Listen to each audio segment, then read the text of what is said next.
go ahead and talk about Poolin, one of the world's biggest Bitcoin mining pools, acknowledges liquidity issues.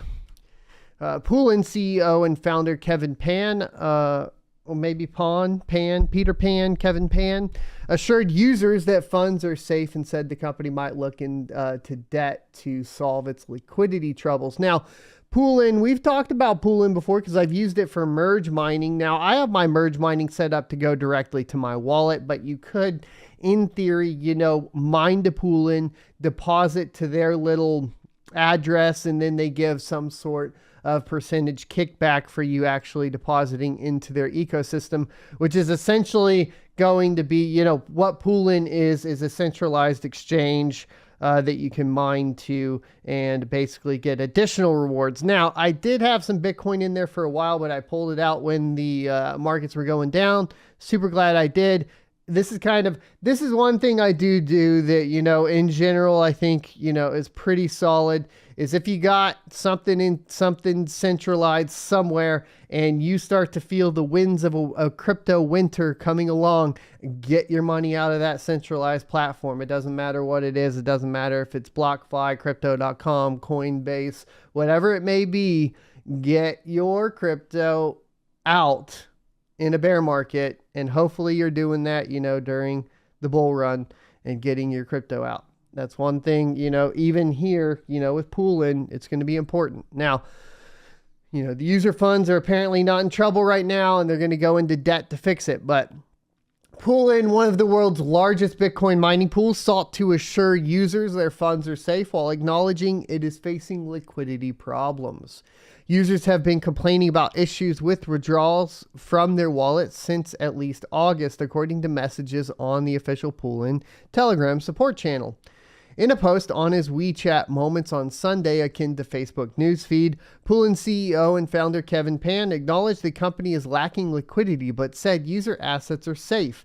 Pan wrote the company's net worth is still positive and that there will soon be a plan as to how to deal with the issues, according to a screenshot of the post. The plan might involve taking on debt backed by equity or machines, he wrote. Around the same time, a message posted to the pool's Chinese Telegram account sought to reassure customers and dispel rumors of a rug pull. The mining pool and wallet operate independently, and long-awaiting times for withdrawals are due to risk management, the post said, cautioning users not to listen to rumors of a rug pull. If they have to tell you not to listen to rumors of a rug pull, you should listen to rumors of a rug pull and get your fucking crypto out. Okay, guys, get it out. Don't believe them. Don't believe them for 1 second. Prior to the announcements, customer service representatives on Telegram would usually tell users to wait and try to address individual complaints regarding withdrawal delays. Today, one customer representative said the company is facing some financial issues which have made withdrawals more difficult. Asked when to expect funds, the customer service representative said it's hard to name a specific date. As the problem is being fixed, more and more transactions will be made successfully. Some would be made today or tomorrow, and some of them may need to wait a few days. Last month, the mining pool hinted to CoinDesk that it has been facing delays in the build-out of a mega Bitcoin mine in Texas. Miners in the state have been waiting for their applications to connect to the grid to be approved. Poolin could not be reached for comment at the time of publication, and they're currently the largest or fifth largest Bitcoin mining pool according to data from BTC.com. Once again, you guys need to be extremely careful with any centralized entity when you start going to these bear markets, and you need to make sure you're controlling your own keys, and that's pretty much the end of it, right? That being said, there are times during bull runs where you can get some extra revenue out of these centralized entities that are getting greedy. Will that happen again with DeFi, or specifically CeFi? CeFi disguised as DeFi basically is what a lot of these things are, like BlockFi and whatever. Will that happen again on the next bull run? Will you have these lending things and these DeFi platforms with like high APYs and APRs and all that sort of stuff? Probably not. Most of these companies are probably going to go under or experience some sort of huge issues and regulations that will basically make it to where they come back in line with what the rest of the DeFi market is. So I don't see this being I see basically what CeFi was this bull run is what ICOs were on the previous bull run.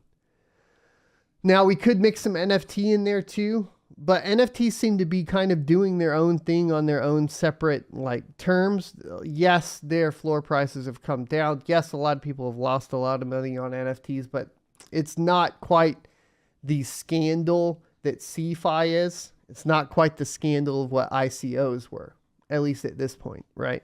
So I kind of see, like I said, the CeFi thing that's happening now being basically a repeat of what the ICO stuff was back in the day.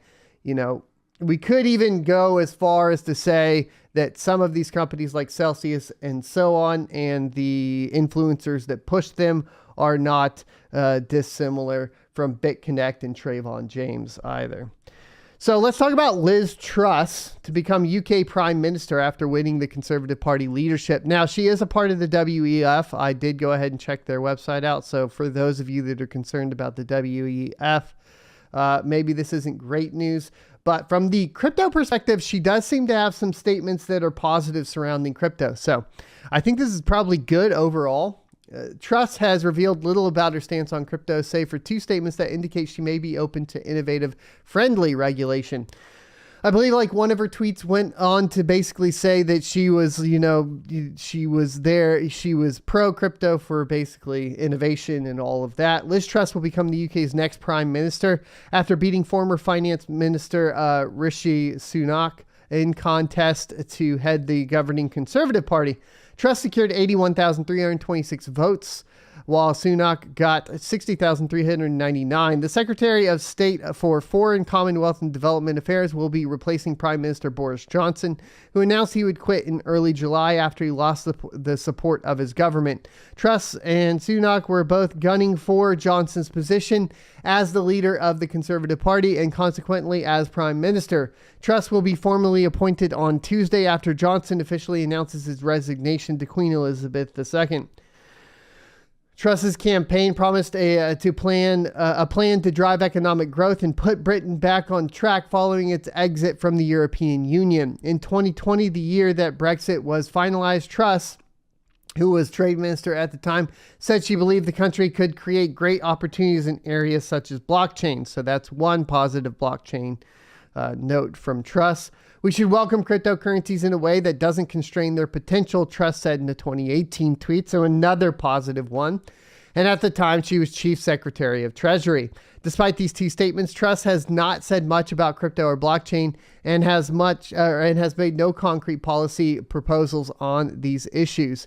It is also unclear if Truss will support or continue Sunak's plans to turn the UK into a crypto hub. Before he resigned as finance minister, he, along with the former economic of the Treasury, John Glenn, paved the way for a new financial services and markets bill that could bring payments-focused crypto like stablecoins into the scope of regulation.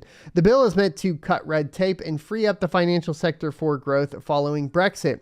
Truss has previously said that as PM, she would support a controversial plan in the bill that would give lawmakers the power to step in when they feel regulators are holding back post-Brexit reforms. Who Truss chooses as the next chancellor of the Exeter could also have an impact on UK crypto policies. Kwasi Kwarteng, I have no idea. I think I got that close. The current Secretary of State for Business, Energy and Industrial Strategy, and who supported Truss's ambitions to become PM, could be appointed finance minister. In a report from June 2021, their department identified blockchain systems as one of the 7 technologies families that will transform our economy in the future. In July, his department announced a $53 million British pound sterling, worth 61.3 million US dollars fund for supporting technological innovation, including the use of blockchain and supply chains. So overall, it's a little bullish on the crypto news. I think potential here as far as it does look like the idea is to not stifle crypto innovation. Will that play out, positively later on? Not necessarily. A lot of what people say compared to what they do are very oftentimes in politics two completely separate things. So, we'll hold judgment until we see what the actions are of trusts and what happens in that particular situation. I'm also not familiar with UK politics to the greatest extent, so I definitely don't. I would have to hold judgment until I actually see what they say. That being said, too, obviously the euro fell under 99 cents for the first time in 20 years, which is a big deal as well. But as far as trusts taking over UK, that Brexit's already taken place, so I don't know that it affects the UK as heavily. You guys would have to let me know. But I also am aware that there's a lot of power or energy cost issues going on in that area. So thanks for checking out this clip from the Crypto Mining Show. You can check out the full episode here or more crypto content down here. Also, I'd like you to check out my locals page at sonofatech.locals.com, where you can become a member for free or choose to be a $5 a month supporter that unlocks additional content.